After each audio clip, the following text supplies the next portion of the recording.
Symphoni's standardized modular design is a revolutionary feature that allows it to offer both speed and flexibility. Each Symphoni system is built from off-the-shelf components, including a control end module, a power end module, and one or more base modules, which are designed for up to 2 plug-and-play RSM arms or RSM disk.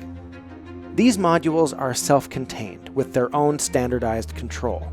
Factory-installed software offers a selection of pre-programmed motion profiles. We call this Configuration 0. Every Symphoni system is configured, not custom-built, from standard plug-and-play building blocks that can be retooled and reconfigured throughout the life of the asset.